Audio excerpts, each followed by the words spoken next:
ಅನುದಿನ ಅನುಕ್ಷಣ ಮನೆಯಲ್ಲೂ ಕಲಿಯೋಣ, ಕಲಿಕೆಯ ಹೊಸ ಹಾದಿಯಲಿ ಜೊತೆಗೂಡಿ ಹೆಜ್ಜೆಯ ಹಾಕೋಣ, ಸಂತಸದಿ ಕಲಿಯೋಣ ನಮ್ಮ ಹೆಮ್ಮೆಯ ಈ ಕ್ಲಾಸಿನಲ್ಲಿ. Yes sir. Yes teacher. Present ma'am. ಪ್ರೀತಿಯ ಮಕ್ಕಳ, ನಿಮ್ಮೆಲ್ಲರಿಗೂ ಕೂಡ ಕನ್ನಡ ಭಾಷಾ ತರಗತಿಗೆ ಸ್ವಾಗತವನ್ನು ಬಯಸ್ತಾ, ಇವತ್ತಿನ ದಿನ ನಾವು ಮಂಗಳ ಗ್ರಹದಲ್ಲಿ ಪುಟ್ಟಿ ಅನ್ನುವಂತಹ ಪದ್ಯವನ್ನು ಪ್ರಾರಂಭಿಸೋಣ. ನೀವೆಲ್ಲರೂ ಕೂಡ ಪುಸ್ತಕವನ್ನು ತೆಗೆದಿಟ್ಕೊಳ್ಳಿ, ಜೊತೆಗೆ ಒಂದು ನೋಟ್ ಪುಸ್ತಕವನ್ನು ತೆಗೆದಿಟ್ಕೊಳ್ಳಿ. ಪುಸ್ತಕದ ಪುಟ ಸಂಖ್ಯೆ 73. ಎಲ್ಲರ ಬಳಿ ಕೂಡ ಪುಸ್ತಕ ಇದೆ. ಎಲ್ಲರೂ ತೆಗೆದಿಟ್ಕೊಂಡ್ರ ಮಕ್ಕಳ? ತೆಗೆದಿಟ್ಕೊಂಡ್ರಿ ಅಂತ ಭಾವಿಸ್ತಾ ಇದೀಗ ತರಗತಿಯನ್ನು ಪ್ರಾರಂಭಿಸೋಣ. ಮಕ್ಕಳೇ, ನಾವು ಸಮಾಜದಲ್ಲಿ ಜೀವನ ನಡೆಸ್ತಾ ಇರುವಂಥದ್ದು, ನಮ್ಮ ಸುತ್ತಮುತ್ತಲೂ ಕೂಡ ಸಾಕಷ್ಟು ಉನ್ನತ ಅಧಿಕಾರಿಗಳು, ಬೇರೆ ಬೇರೆ ವೃತ್ತಿಯವರು, ಆದರ್ಶ ವ್ಯಕ್ತಿಗಳು, ವ್ಯಕ್ತಿತ್ವ ಇರುವಂಥವರು ಎಲ್ಲರನ್ನೂ ಕೂಡ ನಾವು ನೋಡಿರ್ತೀವಿ. ನಮಗೆ ಒಮ್ಮೆಲೆ ಅವರನ್ನು ಎಲ್ಲಾದರೂ ನೋಡಿದ ತಕ್ಷಣ ಏನನ್ಸುತ್ತೆ? ಹೌದು, ನಾನು ಹೀಗೆ ಆಗಬೇಕು ಅಂತ ಅನಿಸುತ್ತೆ ಅಲ್ವಾ ಮಕ್ಕಳ? ಹೌದು, ನಿಮಗೆ ಅಲ್ಲ, ಎಲ್ಲರಿಗೂ ಕೂಡ ಒಬ್ಬೊಬ್ಬ ವ್ಯಕ್ತಿ ತನ್ನ ಮೇಲೆ ಪ್ರಭಾವವನ್ನು ಬೀರುವಂಥದ್ದು. ಹಾಗಾದರೆ ಸಾಮಾನ್ಯವಾಗಿ ನಾವು ಶಾಲೆಗಳಲ್ಲಿ ಮತ್ತು ಮನೆಗಳಲ್ಲಿ ನಮ್ಮ ನೆಂಟರಿಷ್ಟರಲ್ಲಿ ಕೇಳ್ತಿರ್ತಾರೆ, ಏನಾಗಬೇಕು ಅಂದ್ಕೊಂಡಿದ್ಯಾ ನೀನು ಅಂತ, ನಿನ್ನ ಕನಸೇನು ಅಂತ ಕೇಳ್ತಿರ್ತಾರೆ. ಆಗ ನೀವೇನಂತ ಉತ್ತರ ಕೊಡ್ತೀರಾ ಅಲ್ವಾ? ಈಗ ನಿಮಗೆ ಹೊಳಿತಾ ಇದೆ, ನಿಮ್ಮ ಜೀವನದಲ್ಲಿ ನಿಮ್ಮ ಜೀವನವನ್ನು ರೂಪಿಸುವ ಒಂದು ಆದರ್ಶ ವೃತ್ತಿ ನಿಮ್ಮದಾಗಲಿ, ಆ ಕನಸು ನಿಮ್ಮದು ನೆರವೇರಲಿ ಮಕ್ಕಳ ಅಂತ ಹೇಳ್ತಾ ಇವತ್ತಿನ ಪಾಠವನ್ನು ನಾವು ಪ್ರಾರಂಭಿಸೋಣ. ಈ ದಿನದ ಪದ್ಯವನ್ನು ಒಂದು ಸಣ್ಣ ಕತೆ ಹೇಳುವ ಮುಖಾಂತರ ಪ್ರಾರಂಭ ಮಾಡೋಣ. ಇಲ್ಲಿ ನೋಡಿ, ಚಿತ್ರದಲ್ಲಿ ನಿಮಗೆ ತಾಯಿ ಕಾಣಿಸ್ತಾ ಇದ್ದಾರೆ, ಹಾಗೆ ತಂದೆ ಕಾಣಿಸ್ತಾ ಇದ್ದಾರೆ, ಒಂದು ಸಾರೋಟು ಕಾಣಿಸ್ತಾ ಇದೆ, ಹಾಗೆ ಒಂದು ಪುಟ್ಟ ಬಾಲಕ ಕೂಡ ಕಾಣಿಸ್ತಿದ್ದಾನೆ. ಇಲ್ಲಿ ಚಿತ್ರವನ್ನು ನೋಡ್ತಾ ನೀವು ಕಥೆಯನ್ನು ಕೇಳ್ತಾ ಹೋಗಿ. ಒಮ್ಮೆ ಮಗ ಮನೆಯ ಮುಂದೆ ಕೂತಿರ್ತಾನೆ, ಸಾರೋಟು ಬರುತ್ತೆ, ಸಾರಥಿ ಅದರಲ್ಲಿ ಇರ್ತಾನೆ, ತಂದೆಯನ್ನು ಕರೆದುಕೊಂಡು ಹೋಗಲಿಕ್ಕೆ ಕಚೇರಿಗೆ ಸಿದ್ಧವಾಗಿ ಬಂದಂತಹ ತಂದೆ ಮಗನನ್ನು ಕೇಳ್ತಾರೆ, ಮಗ, ನಿನ್ನ ಜೀವನದಲ್ಲಿ ನೀನು ಏನಾಗಬೇಕಂತಿದ್ಯಪ್ಪ ಅಂತ ಕೇಳ್ತಾರೆ. ಕೇಳಿದ ತಕ್ಷಣ ಈ ಪುಟ್ಟ ಬಾಲಕ ಏನಂತ ಉತ್ತರ ಕೊಡ್ತಾನೆ ಗೊತ್ತಾ? ಸಾರಥಿ ಆಗಬೇಕು ಅಂತ ಹೇಳ್ತಾನೆ. ಸಾರಥಿನ ಅಂದದ್ದೇ ಒಳಗಡೆ ಕೆಲಸ ಮಾಡ್ತಿದ್ದಂತಹ ತನ್ನ ಪತ್ನಿಯನ್ನು ಕರೀತಾನೆ.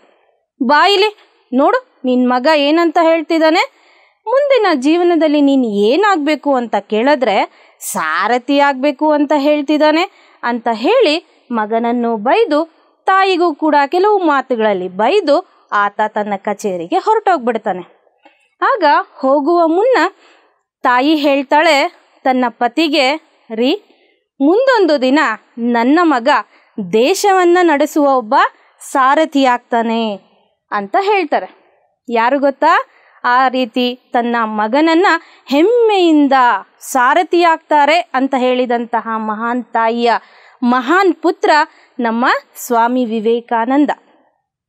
ವಿಶ್ವವಂದಿತ ಯುವ ಚೈತನ್ಯ ಶಕ್ತಿ ಹೊಂದಿದಂತಹ ಜನತೆಗೆ ದಾರಿದೀಪವಾದಂತಹ ವಿವೇಕಾನಂದರು ಚಿಕಾಗೋ ವಿಶ್ವ ಧರ್ಮ ಸಮ್ಮೇಳನದಲ್ಲಿ ತನ್ನದೇ ಆದಂತಹ ಛಾಪು ಮೂಡಿಸಿ ತನ್ನ ಉಡುಗೆ ತೊಡುಗೆ, ತನ್ನ ಯೋಚನಾ ಶಕ್ತಿ, ಚಿಂತನಾಶೀಲತೆ ಇವೆಲ್ಲದರಿಂದ ಹಿಂದೂ ಧರ್ಮ ಪ್ರಪಂಚದಲ್ಲೇ ಉತ್ತಮವಾದ ಧರ್ಮ ಎನ್ನುವಂತಹ ಹೆಗ್ಗಳಿಕೆಗೆ ಪಾತ್ರವಾಯಿತು. ಹಾಗಾಗಿ ಹಿಂದೂ ಧರ್ಮದ ಸಾರಥಿಯಾದಂತಹ ಸ್ವಾಮಿ ವಿವೇಕಾನಂದರಿಗೆ ನಾವು ಈ ದಿನ ಒಮ್ಮೆ ನಮನಗಳನ್ನು ಸಲ್ಲಿಸ್ತಾ ಮುಂದಿನ ಚಟುವಟಿಕೆಯನ್ನು ನೋಡುವ. ಮಕ್ಕಳ, ಕನಸು ಹೇಗಿರಬೇಕು? ಕನಸು ನಾನು ಏನಾಗಬೇಕು ಅನ್ನುವಂತಹ ಕನಸನ್ನು ಈಗಾಗಲೇ ನೀವು ಕಂಡಿದ್ದೀರಾ. ಹಾಗಾಗಿ ಆ ಕನಸು ಹೇಗಿರಬೇಕಪ್ಪ ಅಂತಂದರೆ, ನಮ್ಮ ನೆಚ್ಚಿನ ರಾಷ್ಟ್ರಪತಿಗಳಾದಂತಹ ಅಬ್ದುಲ್ ಕಲಾಂರವರು ಹೇಳ್ತಾರೆ, ನಿದ್ರೆ ಮಾಡುವಾಗ ಕಾಣುವುದು ಕನಸಲ್ಲ, ಯಾವ ಕನಸು ನಿಮ್ಮನ್ನು ನಿದ್ರಿಸಲು ಬಿಡುವುದಿಲ್ಲವೋ ಅದೇ ಕನಸು. ಯಾಕೆ? ಕನಸು ಕಾಣ್ತಾ ಇರ್ತೀವಿ, ಒಬ್ಬ ವ್ಯಕ್ತಿಯನ್ನು ನೋಡ್ತೀವಿ, ನಾನು ಪೊಲೀಸ್ ಆಗಬೇಕು, ಒಬ್ಬ ನಾಯಕನನ್ನು ನೋಡ್ತೀವಿ, ನಾನು ಹಾಗೆ ನಾಯಕನಾಗಬೇಕು ಅಂತ ನಮ್ಗೆ ಅನಿಸುತ್ತೆ. ಆ ಒಂದು ಸನ್ನಿವೇಶದಲ್ಲಿ ನಾವೇ ನಾಯಕನಾಗಿ ನಮ್ಮ ವರ್ತನೆಗಳನ್ನು ಹೊರಗಡೆ ತೋರಿಸಿದ್ದೂ ಉಂಟು. ಆದರೆ ನಮ್ಮ ಕನಸು ಅನ್ನುವಂಥದ್ದು ನಮ್ಮ ಜೀವನದ ಗುರಿ ಮುಟ್ಟುವ ಹಾಗಿರಬೇಕು. ಆ ಕನಸು ಕಾಣ್ತಾ ಆ ನನಸನ್ನು ಮಾಡಿಕೊಳ್ಳುವಂತಹದ್ದೇ ಇವತ್ತಿನ ದಿನ ನಮ್ಮ ಒಂದು ಪದ್ಯದ ಮಂಗಳ ಗ್ರಹದಲ್ಲಿ ಪುಟ್ಟಿಯ ಆಶಯ ಕೂಡ ಆಗಿದೆ. ನೋಡಿ ಮಕ್ಕಳ, ನಿಮ್ಮ ಮುಂದೆ ಒಂದು ಚಿತ್ರ ಕಾಣಿಸ್ತಾ ಇದೆ. ಏನು ಚಿತ್ರ ಇರ್ಬೋದು ಮಕ್ಕಳ ಇದು? ನೋಡಿ ಒಂದ್ಸರಿ. ಹೌದು, ಈ ಚಿತ್ರದಲ್ಲಿ ಮೇಲ್ಗಡೆ ನೋಡಿ ಕೆಂಪೇಗೌಡ ಅಂತಾರಾಷ್ಟ್ರೀಯ ವಿಮಾನ ನಿಲ್ದಾಣಕ್ಕೆ ಸುಸ್ವಾಗತ ಅಂತ ಬರೆದಿದ್ದಾರೆ. ಮತ್ತು ಇಲ್ಲಿ ಏನಾಗ್ತಿದೆ ಈ ಚಿತ್ರದಲ್ಲಿ? ಇಲ್ಲಿ ಒಂದು ವಿಮಾನ ಮೇಲಕ್ಕೆ ಹಾರುವಂತಹದ್ದು ಒಂದು ಪ್ರಕ್ರಿಯೆಯಲ್ಲಿ ನಡೀತಾ ಇದೆ. ಈಗ ಈ ಚಿತ್ರಗಳನ್ನು ಗಮನಿಸಿದ್ರಿ ಅಲ್ವಾ? ಗಮನಿಸಿದ್ರ ಮಕ್ಕಳ?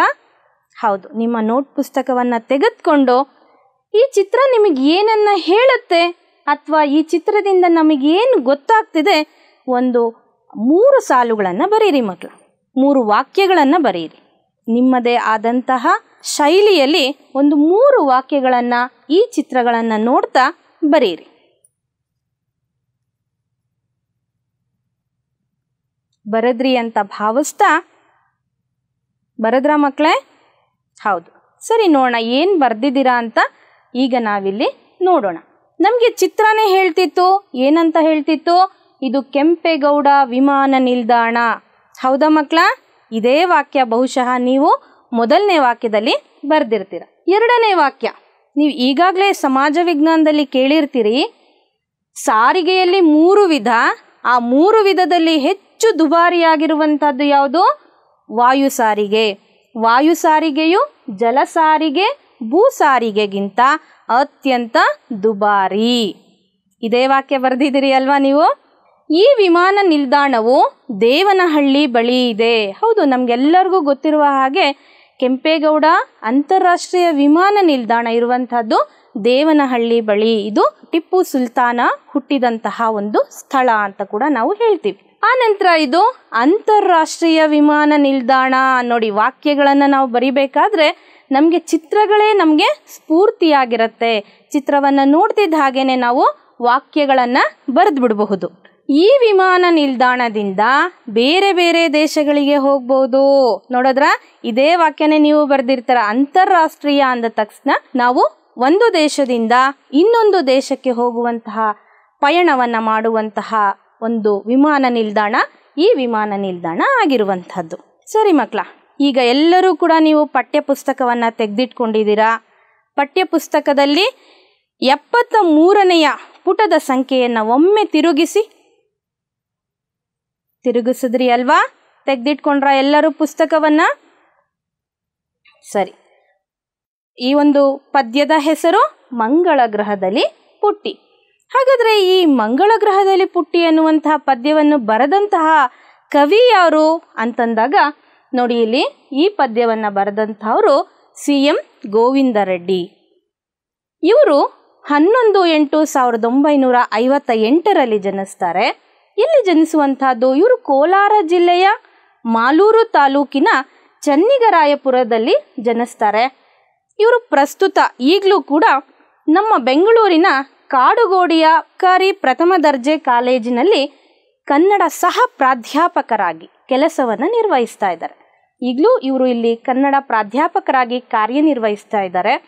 ಇವರಿಗೆ ಹೆಚ್ಚು ಆಸಕ್ತಿ ಇರುವಂತಹದ್ದು ಅಂತಂದರೆ ಮಕ್ಕಳ ಸಾಹಿತ್ಯದ ರಚನೆ ಮಾಡೋದ್ರಲ್ಲಿ ಇವ್ರಿಗೆ ತುಂಬ ಇಷ್ಟವಾದಂಥ ಒಂದು ಕೆಲಸ ಆಗಿರುವಂಥದ್ದು. ಇವರು ತುಂಬ ಆಸಕ್ತಿಯನ್ನು ಹೊಂದಿರುವಂಥದ್ದು. ಇವರು ಬರೆದಂಥ ಕೃತಿಗಳು ಯಾವ್ಯಾವುದು ಅನ್ನೋದಾದರೆ ಬಣ್ಣದ ಚಿಟ್ಟೆ ಪುಸ್ತಕವನ್ನು ಒಮ್ಮೆ ತೆಗೆದು ನೋಡಿ ನೀವು. ಅವರು ಬರೆದಿರುವಂತಹ ಕೃತಿಗಳು ಸುಲಭವಾಗಿ ಅರ್ಥ ಆಗುವಂತಹ ಕೃತಿಗಳು, ಮಕ್ಕಳಿಗೆ ವಿಶೇಷವಾಗಿ ಇನ್ನಷ್ಟು ಕುತೂಹಲವನ್ನು ತರಿಸುವಂತಹ ಪುಸ್ತಕಗಳನ್ನು ಇವರು ಬರೆದಿರುವಂಥದ್ದು. ಮಕ್ಕಳ ಮಂದಾರ, ಪದ್ಯ ಹೇಳುವ ಮರ, ನೋಡಿ ಎಷ್ಟು ಚೆನ್ನಾಗಿದೆ. ಈ ಕೃತಿಗಳನ್ನು CM ಗೋವಿಂದ ರೆಡ್ಡಿರವರು ಬರೆದಿರುವಂಥದ್ದು. ಇಷ್ಟೆಲ್ಲ ಕಾಯಕವನ್ನು ಸಾಹಿತ್ಯ ಕ್ಷೇತ್ರದಲ್ಲಿ ಮಾಡಿದ್ದಾರೆ ಅಂದರೆ ಅವರಿಗೆ ಪ್ರಶಸ್ತಿಗಳು ಕೂಡ ಅಷ್ಟು ಅವರನ್ನು ಹುಡುಕಿಕೊಂಡು ಬಂದಿರತ್ತೆ. ಹಾಗಾದರೆ ಅವರು ಯಾವ ಯಾವ ಪ್ರಶಸ್ತಿಗೆ ಭಾಜನರಾಗಿದ್ದಾರೆ ನೋಡಿ ಮಕ್ಕಳ. ಪೆರ್ಲಾ ಕಾವ್ಯ ಪ್ರಶಸ್ತಿ ಅನ್ನುವಂತಹ ಪ್ರಶಸ್ತಿಗೆ ಇವರು ಭಾಜನರಾಗಿದ್ದಾರೆ. ಸಿಸು ಸಂಗಮೇಶ ದತ್ತಿ ಬಹುಮಾನ ಅನ್ನುವಂತಹ ಪ್ರಶಸ್ತಿಯನ್ನು ಕೂಡ ಇವರು ಪಡ್ಕೊಂಡಿದ್ದಾರೆ. ಕರ್ನಾಟಕ ಸಾಹಿತ್ಯ ಅಕಾಡೆಮಿ ಪ್ರಶಸ್ತಿಗೂ ಕೂಡ ಇವರು ಭಾಜನರಾಗಿರುವಂಥದ್ದು. ಈಗ ಮಂಗಳ ಗ್ರಹದಲ್ಲಿ ಪುಟ್ಟಿ ಅನ್ನುವಂತಹ ಪದ್ಯವನ್ನು ಮಕ್ಕಳ ಮಂದಾರ ಎನ್ನುವಂತಹ ಕೃತಿಯಿಂದ ಆಯ್ಕೆ ಮಾಡಿಕೊಂಡಿರುವಂಥದ್ದು. ಯಾವುದು ಆ ಒಂದು ಕೃತಿ? ಮಕ್ಕಳ ಮಂದಾರ. ಎಲ್ಲರೂ ಕೂಡ ಪುಸ್ತಕವನ್ನು ತೆಗೆದಿಟ್ಕೊಂಡಿದ್ದೀರಾ, ಕವಿಕೃತಿ ಪರಿಚಯ ಮಾಡ್ಕೊಂಡಿದ್ದೀರಾ. ಸರಿ, ಇನ್ನೇಕೆ ತಡ ಮಕ್ಕಳ, ಈಗ ನಾವು ಪದ್ಯವನ್ನು ನೋಡೇ ಬಿಡೋಣ, ಹಾಡಿಯೇ ಬಿಡೋಣ. ಮೊದಲನೆಯ ಒಂದು ಪ್ಯಾರ ನೋಡಿ ಮಕ್ಕಳ. ಮೊದಲಿಗೆ ನಾನು ಹಾಡ್ತೇನೆ, ಆನಂತರ ನೀವು ನನ್ನ ಜೊತೆ ಹಾಡಿ. ಆಗಸದಲ್ಲಿ ಹಾರುವುದೆಂದರೆ ಪುಟಾಣಿ ಪುಟ್ಟಿಗೆ ಬಲು ಇಷ್ಟ, ರೆಕ್ಕೆಗಳಿಲ್ಲದೆ ಹಾರಲು ಹೋದರೆ ಆಗದೆ ತೊಂದರೆ ಇದು ಕಷ್ಟ, ಆಗದೆ ತೊಂದರೆ ಇದು ಕಷ್ಟ. ಪುಟಾಣಿಗೆ ಒಂದಿನ ಏನಂತ ಕನಸು ಬಿತ್ತಂತೆ? ಹೌದು, ತಾನು ಕೂಡ ರೆಕ್ಕೆಯನ್ನು ಹೊಂದಿ ಮೇಲೆ ಹಾರಬೇಕು ಅನ್ನುವಂತಹ ಕನಸು ಬಿತ್ತು. ಹಾಗಾದರೆ ಕನಸು ನಿಜ ಆಗುತ್ತಾ? ನೋಡೋಣ ಏನಾಯಿತು ಅಂತ. ಒಂದಿನ ಪುಟಾಣಿ ಏನು ಮಾಡಿದ್ಲಂತೆ? ಹಾರಲೇಬೇಕು ಅಂತ ಯೋಚನೆ ಮಾಡ್ತಾಳೆ. ಹಾಗಾದರೆ ಮೇಲೆ ಹಾರಬೇಕು ಅಂದರೆ ಏನಿರಬೇಕು? ಹಾರಬೇಕು ಅಂದರೆ ನಮಗೆ ರೆಕ್ಕೆಗಳು ಇರಲೇಬೇಕು. ಹಾಗಾಗಿ ಯೋಚನೆ ಮಾಡ್ತಾಳೆ, ಹೇಗೆ ನಾನು ಆಗಸಕ್ಕೆ, ಆಗಸ ಅಂದರೆ ಆಕಾಶಕ್ಕೆ ಹೇಗೆ ಹಾರೋದು ಅಂತ ಯೋಚನೆ ಮಾಡ್ತಾಳೆ. ಒಂದಿನ ಇದ್ದಕ್ಕಿದ್ದಂತೆ ಪುಟ್ಟಿಗೆ ರೆಕ್ಕೆಯು ಬಂದಿತ್ತು, ಹಕ್ಕಿಯ ಹಾಗೆ ಹಾರುವ ಮನಕ್ಕೆ ಹೆಚ್ಚಿನ ಹರುಷವ ತಂದಿತ್ತು. ನೋಡಿ, ಒಂದಿನ ಹಾಗೆ ನಿದ್ರೆ ಮಾಡ್ತಾ ಮಾಡ್ತಾ ಕನಸಿನಲ್ಲಿ ಆ ಮಗು ಹಕ್ಕಿನೇ ಹಾರ್ತಾ ಬಹುಶಃ ಮಲಗಿದ್ಲು ಅನ್ಸತ್ತೆ. ಆ ದಿನ ರಾತ್ರಿ ನೋಡ್ತಾಳೆ, ಪುಟ್ಟಿಗೆ ಏನು ಬಂದಿದೆಯಂತೆ ನೋಡಿ, ಪುಟ್ಟಿಗೆ ರೆಕ್ಕೆಗಳು ಬಂದ್ಬಿಟ್ಟಿದೆ. ರೆಕ್ಕೆ ಇದ್ಮೇಲೆ ಸುಮ್ಮನೆ ಇಲ್ಲೇ ಇರೋಕ್ಕೆ ಸಾಧ್ಯನಾ ಭೂಮಿಯ ಮೇಲೆ? ಇಲ್ಲ. ಹಾಗಾಗಿ ಆ ಪುಟ್ಟಿ ಏನು ಮಾಡ್ತಾಳೆ, ಹಾಗೆ ಆಕಾಶದಲ್ಲಿ ಹಾರೋದಕ್ಕೆ ಪ್ರಯತ್ನ ಪಡ್ತಾಳೆ. ಹಕ್ಕಿಯ ಹಾಗೆ ಹಾರುವ ಮನಕ್ಕೆ ಹೆಚ್ಚಿನ ಹರುಷವ ತಂದಿತ್ತು. ಹರುಷ ಅಂತಂದರೆ ಸಂತೋಷ. ಸಂತೋಷ ಆಗದೆ ಇರುತ್ತಾ? ರೆಕ್ಕೆ ಬಂದ್ಬಿಟ್ರೆ ಹೇಗೆ ಬೇಕಾದ್ರೂ ನಾವು ಸ್ವೇಚ್ಛೆಯಿಂದ ಸ್ವತಂತ್ರವಾಗಿ ಹಾರ್ಬೋದು ಅನ್ನುವಂತಹ ಒಂದು ಕಲ್ಪನೆ ಪುಟ್ಟಿಗೆ ಇತ್ತು. ಹಾಗಾಗಿ ರೆಕ್ಕೆ ಬಂದದ್ದೇ ತಡ ಆಕೆ ಹಾರೋದಿಕ್ಕೆ ಪ್ರಯತ್ನ ಪಟ್ಲು. ಕೂಡಲೇ ಪುಟ್ಟಿ ಠಣ್ಣನೆ ಜಿಗಿದು ಆಗಸದೊಡಲಿಗೆ ಹಾರಿದಳು. ಹಾರುತ್ತ ತೇಲುತ್ತ ಮುಂದಕ್ಕೆ ಸಾಗಿ ಚಂದ್ರನ ಮಡಿಲನ್ನು ಸೇರಿದಳು. ಚಂದ್ರನ ಮಡಿಲನ್ನು ಸೇರಿದಳು. ಕೂಡಲೇ ಪುಟ್ಟಿ ಏನು ಮಾಡ್ತಾಳೆ? ಠಣ್ಣನೆ ಜಿಗಿತಾಳೆ. ಎಲ್ಲಿಗೆ ಹೋಗಬೇಕು ಅಂತ ಆಸೆ ಇತ್ತು ಅವಳಿಗೆ? ಆಕಾಶಕ್ಕೆ ಹಾರಬೇಕು ಅಂತ ಆಸೆ ಇತ್ತು. ಹಾಗಾಗಿ ರೆಕ್ಕೆ ಬಂದದ್ದೇ ತಡ ಅವಳು ಆಕಾಶಕ್ಕೆ ಜಿಗಿದು ಬಿಡ್ತಾಳೆ. ಆಕಾಶದಲ್ಲಿ ಹಕ್ಕಿಯಾಗಿ ಹಾರ್ತಾ ಹಾರ್ತಾ ಹಾರ್ತಾ ಹಾರ್ತಾ ಎಲ್ಲಿಗೆ ಹೋದ್ಲಂತೆ ನೋಡಿ ಮಕ್ಕಳ? ಚಂದ್ರನ ಮಡಲಿಗೆ ಹೋಗಿದಳು. ಚಂದ್ರನ ಒಡಲು ಏನಿದೆ, ಚಂದ್ರನ ಬಳಿ ಅಮ್ಮ ಹೇಳ್ತಿರ್ತಾಳಲ್ಲ, ಚಂದಮ್ಮನ ನೋಡು ಅಂತ. ಆ ರಾತ್ರಿಯ ಸುಂದರ ಬೆಳದಿಂಗಳಲ್ಲಿ ಹೇಗೆ ಚಂದ್ರ ಬೆಳ್ಳನೆಯ ಬೆಳದಿಂಗಳು ನಲ್ಲಿ ಕಂಗೊಳಿಸ್ತಾ ಇರ್ತಾನೋ, ಆ ಚಂದ್ರನನ್ನು ನೋಡ್ಲಿಕ್ಕೇನೆ ಪುಟ್ಟಿ ಏನು ಮಾಡ್ತಾಳೆ? ಚಂದ್ರನ ಮಡಿಲಿಗೆ ಹಾರಿ ಬಿಡ್ತಾಳೆ. ಆ ಚಂದ್ರನ ಒಡಲನ್ನು ಸೇರಿ ಅಲ್ಲಿ ನೋಡ್ತಾ ಆ ಸಂತೋಷವನ್ನು ಅನುಭವಿಸ್ತಿದ್ದಾಳೆ. ಚಂದ್ರನ ಮೇಲೆ ನೆಟ್ಟಗೆ ನಿಂತು ಭೂಮಿಯ ಕಡೆಗೆ ನೋಡಿದರೆ ನೇರಳೆ ಬಣ್ಣದ ಚೆಂಡಿನ ಹಾಗೆ ಕಂಡಿತು ಅವಳಿಗೆ ನಮ್ಮ ಧರೆ, ಕಂಡಿತು ಅವಳಿಗೆ ನಮ್ಮ ಧರೆ. ಆ ಚಂದ್ರನ ಮಡಿಲಿನಲ್ಲಿ ನಿಂತ್ಕೊಂಡು ಕೆಳಗಡೆಗೆ ಹೀಗೆ ಬಗ್ಗಿ ನೋಡ್ತಾಳೆ. ಅವಳಿಗೆ ಏನು ಕಾಣಿಸುತ್ತೆ? ಆ ಪುಟ್ಟಿಗೆ ಭೂಮಿ ಕಾಣುತ್ತೆ. ಆ ಭೂಮಿ ನೇರಳ ಬಣ್ಣದ ಹಾಗೆ ಕಾಣುತ್ತೆ. ನೇರಳೆಯ ಬಣ್ಣ ಯಾವುದು? ನೇರಳೆ ಹಣ್ಣು ನೋಡಿದ್ದೀರಾ ಅನ್ಸುತ್ತೆ ಅಲ್ವಾ? ಹೌದು. ಆ ನೇರಳೆ ಹಣ್ಣು ತಿಂದಾಗ ನಮ್ಮ ಬಾಯೆಲ್ಲ ಯಾವ ರೀತಿ ನೇರಳೆ ಬಣ್ಣಕ್ಕೆ ತಿರುಗುತ್ತೋ ಆ ಥರ ನೇರಳೆ ಬಣ್ಣದ ಹಾಗೆ ನೋಡಿ ಕಾಣಿಸ್ತಿದೆಯಾ ಇಲ್ಲಿ ನಮ್ಮ ಭೂಮಿ ಇದು. ಆಕೆ ರೆಕ್ಕೆಗಳಿಂದ ಹಾರ್ತಾ ಹೋಗಿದ್ದಾಳೆ. ಸೂರ್ಯ ಅಲ್ಲಿ ತನ್ನ ಪ್ರಕಾಶಮಾನವನ್ನು ತೋರಿಸ್ತಿದ್ದಾನೆ. ಇಲ್ಲಿ ಚಂದ್ರ ನೋಡಿ ಹೇಗೆ ಆಕೆಯನ್ನ ಬರುವುದಕ್ಕೆ ಬಿಗಿದಪ್ಪಿರುವ ಹಾಗೆ ಕಾಣಿಸ್ತಿದೆ. ಇಲ್ಲಿ ನೋಡಿ ನೇರಳೆ ಬಣ್ಣದ ಭೂಮಿಯನ್ನ ಕಂಡು ಯಾಕೆ ಹೀಗಿದೆ? ಧರೆ ಅಂತಂದ್ರೆ ಭೂಮಿ. ಚಂದ್ರನ ಬಿಟ್ಟು ಮೇಲಕ್ಕೆ ಹಾರಿ ಸೇರಲು ಮಂಗಳ ನಂಗಳವ, ಕೆಂಪಗೆ ಬಣ ಬಣ ಗುಟ್ಟುತ್ತಲಿತ್ತು ಕಾಣಲಿಲ್ಲ ಯಾವುದೇ ಜೀವ. ಚಂದ್ರನ ಬಿಟ್ಟು ಮೇಲಕ್ಕೆ ಹಾರಿ ಸೇರಲು ಮಂಗಳ ನಂಗಳವ, ಕೆಂಪಗೆ ಬಣ ಬಣ ಗುಟ್ಟುತ್ತಲಿತ್ತು ಕಾಣಲಿಲ್ಲ ಯಾವುದೇ ಜೀವ, ಕಾಣಲಿಲ್ಲ ಯಾವುದೇ ಜೀವ. ಪುಟ್ಟಿ ಚಂದ್ರನ ಮೇಲೆ ಬರ್ತಾಳೆ. ಚಂದ್ರನ ಮಡಿಲಲ್ಲಿ ಕೂತು ಕೆಳಗಡೆ ನೋಡಿದಾಗ ನೇರಳೆ ಬಣ್ಣದ ಹಾಗೆ ನಮ್ಮ ಭೂಮಿ ಕಾಣುತ್ತೆ. ಅದಾದ ನಂತರ ಅಲ್ಲೇ ನೋಡ್ತಾಳೆ, ಇನ್ನೊಂದು ಸ್ವಲ್ಪ ಮೇಲೆ ಹಾರಿ ಅಲ್ಲಿ ಕಾಣುತ್ತೆ ಅವಳಿಗೆ ಮಂಗಳನ ಬಯಲು. ಅದು ಬರೀ ಬಣ ಬಣ ಗುಟ್ಟುತ್ತಾ ಇರುತ್ತೆ. ಏನು ಬಣ ಬಣ ನೋಡಿ, ಬಣ ಬಣ ಬಣ ಬಣ ಅಂದರೆ ಖಾಲಿ ಖಾಲಿ. ಸಾಮಾನ್ಯವಾಗಿ ನೀವು ಎಲ್ಲ ರೈತಾಪಿ ವರ್ಗದವರು ಇರೋದ್ರಿಂದ ಮಕ್ಕಳೇ ನಿಮಗೆ ಚೆನ್ನಾಗಿ ಗೊತ್ತಿರುತ್ತೆ. ಉಗಾದಿಯ ಸಂದರ್ಭದಲ್ಲಿ ಯಾವ ರೀತಿಯಾದಂತಹ ಫಸಲನ್ನು ತೆಗೆದುತ್ತೀರೋ, ಫಸಲೆಲ್ಲವನ್ನು ತೆಗೆದ ನಂತರ ನಿಮ್ಮ ಭೂಮಿ ಹೇಗೆ ಬಣಬಣಗುಟ್ಟಿರುತ್ತೋ ಅದೇ ತರಹ ಬಯಲು ಬಯಲಾಗಿ ಕಾಣಿಸ್ತಾ ಇರುತ್ತೆ ಈ ಮಂಗಳನ ಅಂಗಳ. ಅಂಗಳ ಅಂತಂದರೆ ಆ ಮೈದಾನ, ಆ ಪ್ರದೇಶ. ಮಂಗಳ ಗ್ರಹವನ್ನು ನೋಡ್ತಾಳೆ.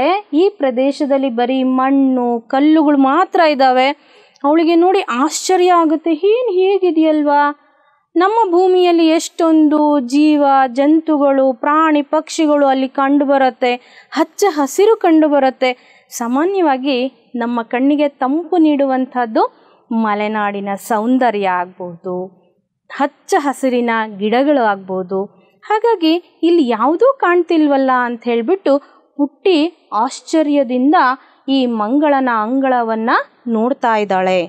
ಪುಟ್ಟಿಯು ಕಂಡಳು ಮಂಗಳನಲ್ಲಿ ಯೋಗಿ ಹೆಸರಿನ ಹೆಬ್ಬಂಡೆ, ಒಡನೆ ಕೇಳಿದಳು ಕೆಂಪು ಬಂಡೆಯನ್ನು, ನೀನು ಹೇಗೆ ಇಲ್ಲಿಗೆ ಬಂದೆ, ನೀನು ಹೇಗೆ ಇಲ್ಲಿಗೆ ಬಂದೆ.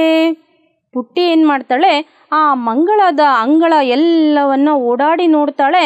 ಅಲ್ಲಿ ಅವಳಿಗೆ ಕಾಣಿಸುತ್ತೆ ಒಂದು ಹೆಬ್ಬಂಡೆ. ಏನು ಹೆಬ್ಬಂಡೆ ಅಂತಂದರೆ ಅದು ದೊಡ್ಡದಾದಂತಹ ಬಂಡೆ, ಹಿರಿದಾದ ಬಂಡೆ ಅಂತ ಹೇಳ್ತೀವಿ. ಹೆಬ್ಬಂಡೆ, ದೊಡ್ಡ ಬಂಡೆ. ಆ ದೊಡ್ಡ ಬಂಡೆಯ ಬಳಿ ಹೋಗಿದ್ದಾಳೆ ನೋಡಿ ಪುಟ್ಟಿ. ಯಾರು ನೀನು, ಇಲ್ಲಿ ಯಾಕಿದೀಯಾ ಅಂತ ಪ್ರಶ್ನೆಗಳು ಹುಟ್ಟುತ್ತೆ ಅವಳಿಗೆ. ಆ ಪುಟ್ಟಿಗೆ ಈ ಮಂಗಳ ಗ್ರಹದಲ್ಲಿ ಯಾವ ಜೀವಿಯೂ ಇಲ್ಲ, ಪ್ರಾಣಿ ಪಕ್ಷಿಗಳೂ ಕಾಣ್ತಾ ಇಲ್ಲ, ಮನುಷ್ಯರು ಇಲ್ಲವೇ ಇಲ್ಲ, ಇದು ಯಾವುದಿದು ಇರುವಂಥದ್ದು ಅಂತ ನೋಡಿದಾಗ ಆ ದೊಡ್ಡದಾದಂತಹ ಬಂಡೆಯ ಹತ್ತಿರಕ್ಕೆ ಹೋಗಿ ಕೇಳ್ತಾಳೆ, ನೀನು ಹೇಗೆ ಇಲ್ಲಿಗೆ ಬಂದೆ ಅಂತ ಕೇಳ್ತಾಳೆ. ಆ ಕೆಂಪು ಬಂಡೆ ನೋಡಿ ಕಣ್ಣಿನಲ್ಲಿ ನೀರು ಹಾಕ್ಕೊಂಡು ಆ ಪುಟ್ಟಿಯ ಜೊತೆ ಚರ್ಚೆ ಮಾಡತ್ತೆ, ಸಂಭಾಷಣೆ ಮಾಡತ್ತೆ.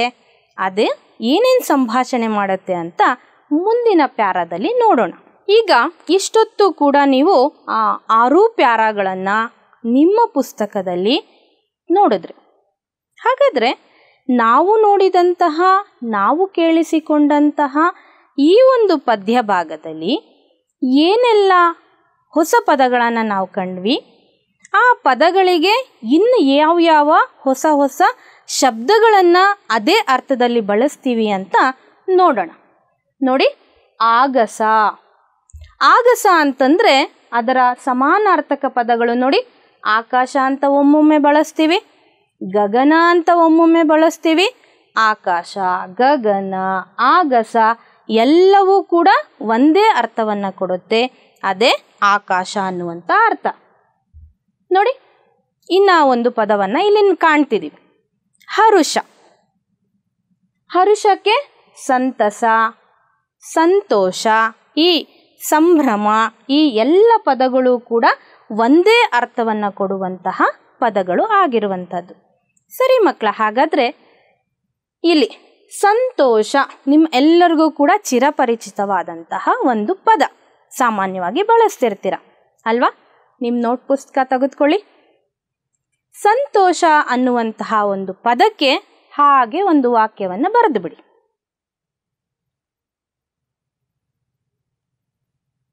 ಯಾವಾಗ ಸಂತೋಷ ಆಗತ್ತೆ ನಮಗೆ? ಗೆಳೆಯರೊಂದಿಗೆ ಆಟ ಆಡುವಾಗ ಸಂತೋಷ ಆಗತ್ತೆ. ನಮ್ಮ ಮನೆಗೆ ಯಾರಾದರೂ ನೆಂಟರು ಬಂದಂಥ ಸಂದರ್ಭದಲ್ಲಿ ಸಂತೋಷ ಆಗತ್ತೆ. ನಾವು ಯಾವುದಾದ್ರೂ ಪ್ರಾಣಿ ಪಕ್ಷಿಗಳ ಜೊತೆ ಇರುವಂಥ ಸಂದರ್ಭದಲ್ಲಿ ಸಂತೋಷ ಆಗತ್ತೆ. ಬರದ್ರಾ ಮಕ್ಕಳ? Very good.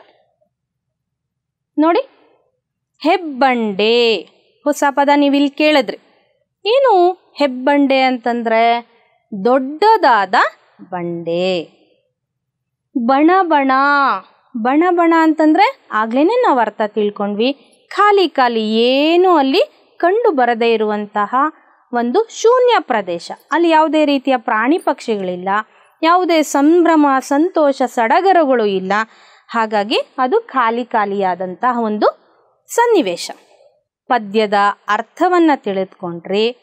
ಈ ಪದ್ಯದಲ್ಲೇ ಬರುವಂತಹ ಕೆಲವು ಪ್ರಶ್ನೆಗಳನ್ನು ನಾನು ನಿಮ್ಮನ್ನು ಕೇಳ್ತೇನೆ, ನೀವು ಹಾಗೆ ನಿಮ್ಮ ಪುಸ್ತಕದಲ್ಲಿ ಬರೆದೇ ಬಿಡಿ. ಪ್ರಶ್ನೋತ್ತರ ಕಾರ್ಯಕ್ರಮವನ್ನು ನಾವು ವಿನೂತನವಾಗಿ ಪದಬಂಧದ ಮೂಲಕ ಇಲ್ಲಿ ಆಟ ಆಡೋಣ. ಎಲ್ಲರೂ ತಯಾರಿದ್ದೀರಲ್ಲ ಮಕ್ಕಳೇ? ಸರಿ, ಸುಳಿವುಗಳನ್ನು ಕೊಡ್ತೇನೆ. ಆ ಸುಳಿವುಗಳ ಮುಖಾಂತರ ನೀವು ಉತ್ತರವನ್ನು ಹಾಗೆ ನಿಮ್ಮ ಪುಸ್ತಕದಲ್ಲಿ ಬರೆದಿಡಿ. ನೋಡಿ, ಎಡದಿಂದ ಬಲಕ್ಕೆ ಮೊದಲನೆಯ ನಿಮಗೆ ಸುಳಿವು. ಮಂಗಳ ಗ್ರಹದಲ್ಲಿ ಪುಟ್ಟಿ ಈ ಪದ್ಯವನ್ನು ಬರೆದ ಕವಿ ಯಾರು? ನೋಡಿ, ಎಡದಿಂದ ಬಲಕ್ಕೆ ನೀವು ಇಲ್ಲಿ ಬರಿಬೇಕು. ಒಂದನೆಯ ಸಂಖ್ಯೆ ಇಲ್ಲಿವರೆಗೂ ಎಷ್ಟು ಅಕ್ಷರಗಳಿವೆ ಅಂತ ನೋಡಿ ನೀವು ನಿಮ್ಮ ಪುಸ್ತಕದಲ್ಲಿ ಬರೆದಿಡಿ. ಬರೆದಿಟ್ರಿ ಅನ್ಸತ್ತೆ. ಈಗ ಎರಡನೆಯ ಪ್ರಶ್ನೆ ನೋಡಿ, ಪುಟ್ಟಿ ಕನಸಿನಲ್ಲಿ ಭೇಟಿ ನೀಡಿದ ಗ್ರಹ ಯಾವ ಗ್ರಹಕ್ಕೆ ಹೋದ್ಲು ಪುಟ್ಟಿ?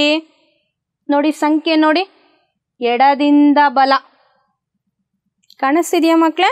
ಇಲ್ಲಿ ನೀವು ಅದರ ಉತ್ತರವನ್ನು ಬರೀಬೇಕು. ಹೊಳಿತು ಅಲ್ವಾ? Very good. ಮೂರನೇ ಪ್ರಶ್ನೆ, ನಮ್ಮ ಕನಸನ್ನು ಡ್ಯಾಶ್ ಮಾಡಿಕೊಳ್ಳಬೇಕು. ಏನು ಮಾಡ್ಕೋಬೇಕು? ನಮಗೆ ಒಂದು ಒಳ್ಳೆ ಕನಸು ಬೀಳತ್ತೆ, ಒಂದು ಒಳ್ಳೆಯ ವೃತ್ತಿಗೆ ಹೋಗಬೇಕು ಅಂತ ಅನಿಸುತ್ತೆ. ಸೊ ಆ ಕನಸನ್ನು ನಾವೇನು ಮಾಡ್ಕೋಬೇಕು?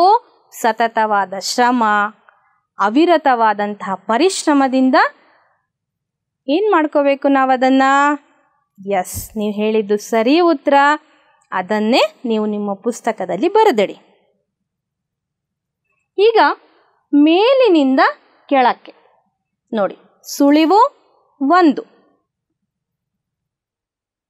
ಹಕ್ಕಿಯ ಹಾಗೆ ಹಾರಲು ಬೇಕಾಗಿರೋದು. ಏನು ಬೇಕು? ನಾವು ಹಕ್ಕಿಯಾಗಿ ಹಾರಬೇಕು ಅಂತಂದರೆ? ಹೌದು, ಸರಿ ಉತ್ತರ. ಬರೆದಿಡಿ ನಿಮ್ಮ ಪುಸ್ತಕದಲ್ಲಿ. ಎರಡನೆಯ ಒಂದು ಸುಳಿವು ಆಗಸ, ಇದರ ಸಮಾನಾರ್ಥಕ ಪದ. ಈಗಾಗಲೇ ನಾವು ಆಗಸ ಅಂದಾಗ ಆಕಾಶ, ಗಗನ ಅಂತ ಎರಡು ಬೇರೆ ಬೇರೆ ಪದಗಳು, ಆದರೆ ಒಂದೇ ಅರ್ಥ ಕೊಡುವಂತಹ ಪದಗಳನ್ನು ನಾವು ಹುಡುಕಿಟ್ಟಿದ್ವಿ. ಹಾಗಾಗಿ ಯಾವ ಪದ ಅಲ್ಲಿ ಸೂಕ್ತ ಅನಿಸುತ್ತೋ ಅದನ್ನು ನೀವು ಇಲ್ಲಿ ಬರಿಬೇಕಾಗತ್ತೆ. ನೋಡಿ, ಅದಕ್ಕೆ ಸರಿಹೊಂದುವ ಪದವನ್ನು ನೋಡಿ ನೀವು ಮೇಲಿನಿಂದ ಕೆಳಕ್ಕೆ ಬರಿಬೇಕಾಗತ್ತೆ. ಮುಂದಿನ ಪ್ರಶ್ನೆ, ಅಮ್ಮನ ಸೀರೆ ಮಡ್ಚಕ್ಕಾಗಲ್ಲ, ಅಪ್ಪನ ದುಡ್ಡು ಎಣಸಕ್ಕಾಗಲ್ಲ. ಇದೆಲ್ಲೋ ಕೇಳಿದ ಹಾಗಿದೆ ಅಲ್ವಾ? ಎಸ್, ಏನದಕ್ಕೆ ಉತ್ತರ? ನಿಮ್ಮ ಪಾಠದಲ್ಲಿ ನೀವು ಇಷ್ಟೊತ್ತು ಕೇಳಿಸ್ಕೊಂಡಂತಹ ಪದಗಳೇ ಬರುತ್ತೆ. ಹಾಗಾಗಿ ಈ 3 ಅನ್ನುವಂತಹ ಈ ಸ್ಥಳದಲ್ಲಿ ನೀವೇನು ಮಾಡಬೇಕಾಗತ್ತೆ? ಅದಕ್ಕೆ ಉತ್ತರವನ್ನು ಬರೀಬೇಕಾಗತ್ತೆ. ಬರದ್ರಾ ಮಕ್ಕಳ? ನೀವೆಷ್ಟು ಸರಿ ಬರೆದಿದ್ದೀರಾ ಅಂತ ಅದಕ್ಕೆ ಈಗಲೇ ನಾವು ಅದನ್ನು ಪರಿಶೀಲಿಸ್ಬಿಡೋಣ. ಪರಿಶೀಲಿಸೋಣವಾ? ನೋಡಿದ್ರ ಮಕ್ಕಳ ಉತ್ತರವನ್ನು? ಮೊದಲನೆಯ ಪ್ರಶ್ನೆ ಎಡದಿಂದ ಬಲಕ್ಕೆ ಗೋವಿಂದ ರೆಡ್ಡಿ. ಮತ್ತು ಮೇಲಿನಿಂದ ಕೆಳಕ್ಕೂ ಕೂಡ ನೀವು ಇದೇ ರೀತಿ ಸರಿಪಡಿಸಿ ಬರೆದ್ಬಿಡಿ. ರೆಕ್ಕೆ, ಇಲ್ಲಿ ಒಂದು ಪದ ಬಂದಿದೆ, ಅದಕ್ಕೆ ಸೂಕ್ತವಾದಂಥ ಇನ್ನೊಂದು ಪದವನ್ನು ನೀವಿಲ್ಲಿ ಬಳಸಿ ಉತ್ತರವನ್ನು ಮಾಡುವಂಥದ್ದು. ನೋಡಿ, ಎಡದಿಂದ ಬಲಕ್ಕೆ ಎರಡನೆಯ ಉತ್ತರ ಮಂಗಳ ಗ್ರಹ, ಮೇಲಿಂದ ಕೆಳಕ್ಕೆ ಎರಡನೆಯ ಉತ್ತರವೂ ಕೂಡ ನೋಡಿ ಗಗನ, ಸೂಕ್ತವಾದಂಥ ಪದವನ್ನು ಇಲ್ಲಿ ನಾವು ಬರಿಬೇಕಾಗುತ್ತೆ. ಮೂರನೆಯ ಉತ್ತರ ನೋಡಿ ಆಕಾಶ ನಕ್ಷತ್ರ. ಆ ಒಗಟಿಗೆ ಉತ್ತರವನ್ನು ನಾವು ಇಲ್ಲಿ ಬರೆದಿದ್ದೀವಿ. ನ ಪದ ಇಲ್ಲಿ ಇರುವುದರಿಂದ ನನಸು ಅಂತ ಮೂರನೆಯ ಒಂದು ಪ್ರಶ್ನೆಗೆ ಅಥವಾ ಸುಳುವಿಗೆ ನಾವು ಉತ್ತರವನ್ನು ಬರೆದಿದ್ದೀವಿ.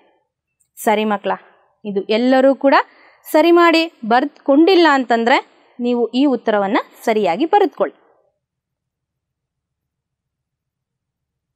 ಬರೆದುಕೊಂಡ್ರಿ ಅಂತ ಭಾವಿಸ್ತಾ ಇಷ್ಟೊತ್ತು ಕೂಡ ನಾವು ಈ ಮಂಗಳ ಗ್ರಹದಲ್ಲಿ ಪುಟ್ಟಿ ಅನ್ನುವಂತಹ ಪದ್ಯವನ್ನು ತಿಳ್ಕೊಂಡಿದ್ವಿ ಅಥವಾ ಅರ್ಥ ಮಾಡ್ಕೊಂಡ್ವಿ.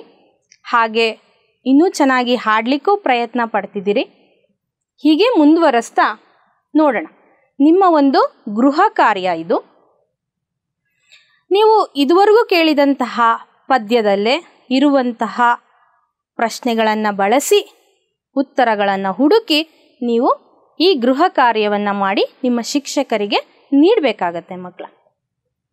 ನೀವು ನಿಮ್ಮ ಮುಂದಿನ ಜೀವನದಲ್ಲಿ ಏನಾಗಬೇಕೆಂದು ಕನಸು ಕಾಣುತ್ತಿದ್ದೀರಿ ಮತ್ತು ಏಕೆ ಅನ್ನುವುದನ್ನು ನಿಮ್ಮ ಗೆಳೆಯರೊಂದಿಗೆ ಹಂಚ್ಕೊಳ್ಳಿ. ಏಕೆಂದರೆ ಒಬ್ಬೊಬ್ಬರಿಗೆ ಒಂದೊಂದು ಕನಸಿರುತ್ತೆ ಅಲ್ವಾ. ನಿಮ್ಮ ಕನಸು ಏನು ಅನ್ನುವಂಥದ್ದನ್ನು ನೀವು ನಿಮ್ಮ ಗೆಳೆಯರೊಂದಿಗೆ ಹಂಚ್ಕೊಳ್ತಾ 1-5 ವಾಕ್ಯಗಳನ್ನು ಹಂಚ್ಕೊಳ್ತಾ ಬರೀರಿ.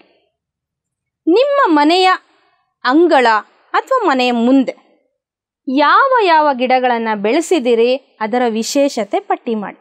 ಸಾಮಾನ್ಯವಾಗಿ ಇವತ್ತಿನ ದಿನ ಒಂದು ಪುಟ್ಟ ಮನೆಯ ಮುಂದೆ ಕೂಡ ಒಂದೊಂದು ಗಿಡಗಳಿರ್ತವೆ. ಯಾಕೆ, ಯಾವ ಯಾವ ಗಿಡಗಳನ್ನು ನಮ್ಮ ಮನೆ ಮುಂದೆ ಇದೆ, ಅದರ ವಿಶೇಷತೆ ಏನು ಅಂತ ನಿಮ್ಮ ಗೆಳೆಯರೊಂದಿಗೆ ಚರ್ಚೆ ಮಾಡಿ ಔಷಧೀಯ ಗಿಡನ ಅಥವಾ ಅಲಂಕಾರಿಕ ಗಿಡನ ಅನ್ನುವಂಥದ್ದನ್ನು ಪಟ್ಟಿ ಮಾಡಿ.